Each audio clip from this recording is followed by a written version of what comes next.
So welcome back. I'm Barbara Tangs again, and we'll continue on our poll watching journey, training journey here. Let me share my screen. And this time we're going to be talking about reporting. How do you report? Where do you report? What do you report? Where do you get the data? All those good things.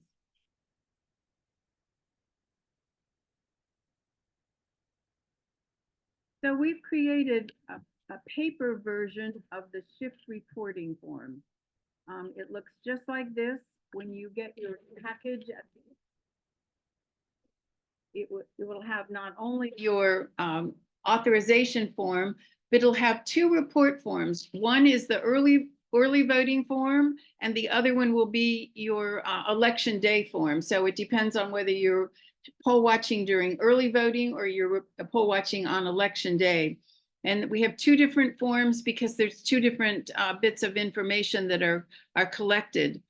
A lot of it is the same, but some of it is different. So this is the early voting report form. We ask you to fill out the top, the date of your shift, which shift you worked, open, middle, close, and if you worked only, I think the Fairfax County Government Center has a middle closing or a middle shift time.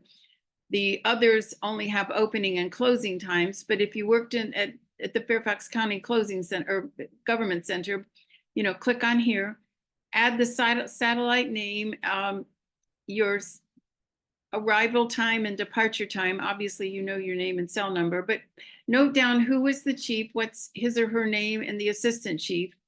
And then we want you to note, was there an incident? And if this is a yes, no question, but you can make some notes here to yourself as to what went on. One type of incident that you may have observed is a replacement of the clamshell. And if that's the case, then here's where you can fill in what were the public and protected counts of the old and the new machine, the old machine, the replacement machine. And then if you can get the serial number, this sticky serial number. If it's the original machine, then the seal is likely red. But if the clamshell has been replaced multiple times, it could be blue or some other color. And then what was the public count at the end? Moving on down the page, we're going to ask whoever has the opening shift. So here's where you can fill in what is the red seal number, and this is for DS201, DS202. So these are the same. What was the red seal number? What was the type? What was the seal number on the zip tie of the lid? What's the public count? The protected count? What's the cumulative poll book count? And then on opening day, did they print 3 tapes? Should be 3 tapes off for each machine, yes or no. The middle shift likely won't have much to report on unless you figure out that there was no one that worked there before you. Nobody opened there was no poll watcher for the opening shift. In that case, we'd like to ask you to collect as much of this top information as you can, just so we have it. And particularly like things like the red seal number. If you're there, you don't get there till the middle of the day, then the public and protected count aren't going to matter so much because we won't have had a comparative of last night to this morning. But you can at least get these other numbers so that we can be sure that there was no fraud, nothing happened here with the clamshell. Then the closing shift, again, if you can get the same data, and this time everybody will be able to look at the machine certification log and the daily log, and I'll show you copies of that in a minute. Also, the closing shift will be able to look at the chief's reconciliation worksheet and gather numbers off of that. So let me show you these forms. Oh, I'm sorry. This is page 2. I got ahead of myself here. You can use the daily reconciliation form to complete this section. So this is just a count of the poll book count, how many voters were checked in, how many ballots were voted on the DS201, DS202. And if there was a discrepancy of how many voters were checked in and how many voters were voted, explain what happened. And then here is just a number, a count of the forms. How many goldenrods, how many ID confirmation statements, how many affirmations of eligibility, and then how many of the two kinds of provisionals, a regular provisional and an SDR. And then this has to do with Dropbox ballots. How many Dropbox ballots were there? Were they placed in an envelope or did they get picked up? Were there ones left over from yesterday? Did you observe that both DS200s were hibernated when you were, as before everyone left, did they hibernate them? And did they lock the door?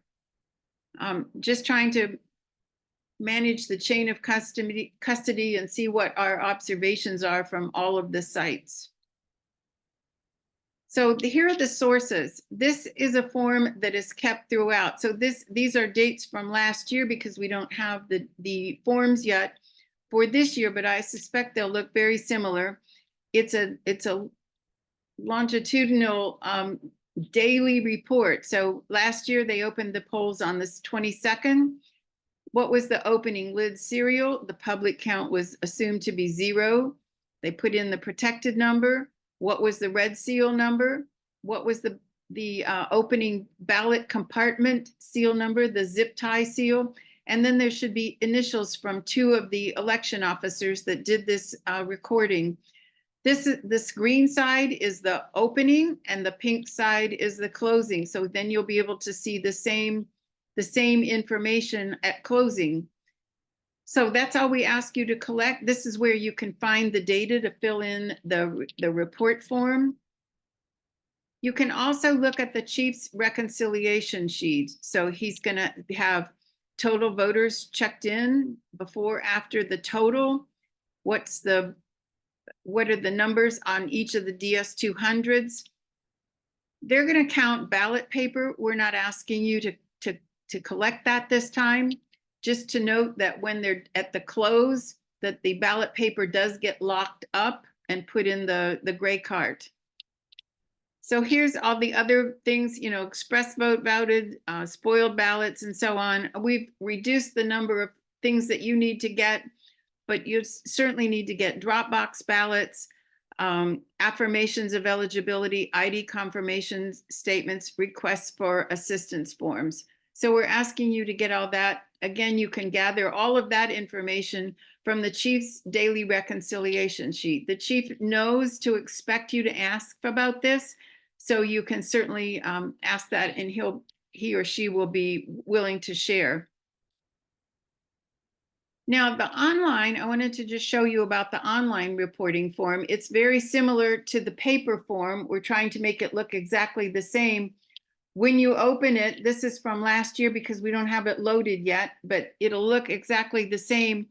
When you click opening, middle, or closing, then there will be drop downs that'll map to the things that we're asking you to collect. So the form will be unique for the shift that you work.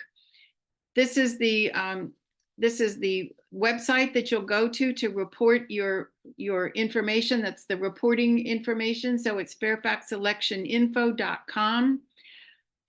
Don't try to write that down. We've got a slide that will show that for you. So that was early voting. How is it different on election day? Well, again, the top part of the form is exactly the same. Election day and early voting. These are exactly the same, except that, again, when you check morning, or there'll be actually 4 shifts on the election day, or there are 4 shifts: opening, morning, afternoon, and closing. Whatever shift you choose, that will open more pages or more information below.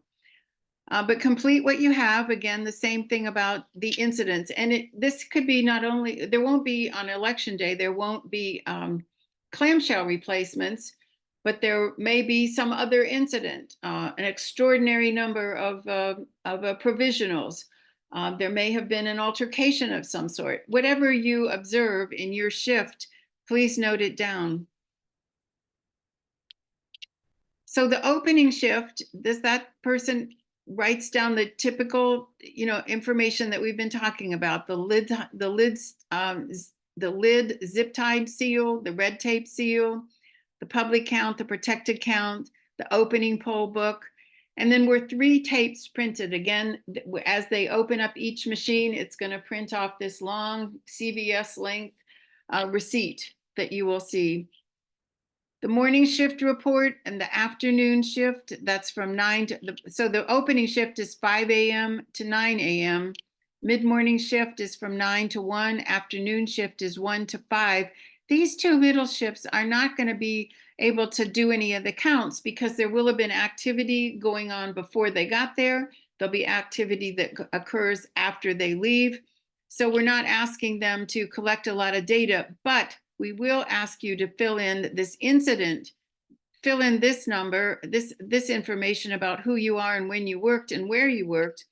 And if any incident occurred, we'd like to know about that incident, and you can record that as well. The closing shift, we're going to ask the closer to get the counts off of the machine. You can get them off the machine themselves, off the machine certification log, or off the SOAR form, the statement of results.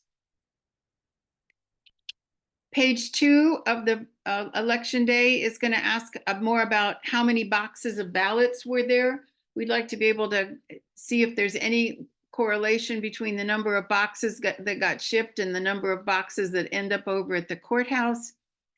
How many hand counted ballots were there? You remember in that middle compartment, was there anything put into the auxiliary box? Did anything have to be hand scanned?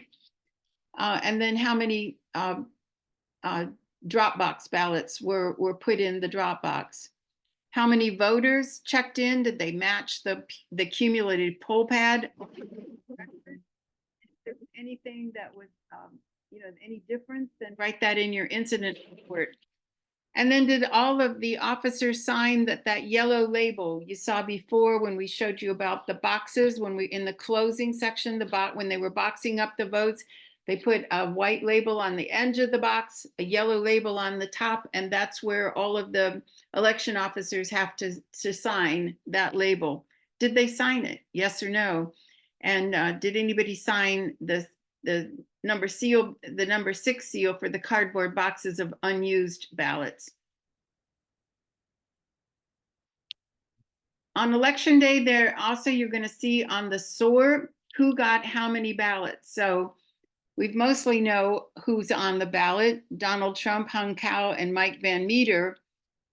President, Senate representative, and we have 3 different representatives. So depending on which precinct you're in, you'll see one of these 3 names, either Mike Van Meter, Mike Clancy, or Jerry Torres, depending on which district you're in. Kamala Harris, we still don't know the vice president's name. We'll update this slide when we get there and we know it. Tim Kaine is the Democrat candidate for Senate. He's running for re-election, and as is Jerry Connolly in the 11th. These last 2, Suhas, I believe, is a new candidate running because the existing 10th congressional district Democrat is not rerunning. Don Beyer is running again for re-election. Lastly, we ask you for the number of provisionals, whether they were SDR, plain provisionals, and SDRs. And then lastly, if you remember during the closing on election, there is a results sheet that's put on the door. If you would please take a photo of that with your camera. You can take a picture of things outside, just nothing inside. We'd like you to attach that to your online report. So congratulations. You have suffered through all my training. You're ready to be a poll watcher in 2024. Come back. We have one more module to talk about, and that is how do you sign up to serve on ships? Oops.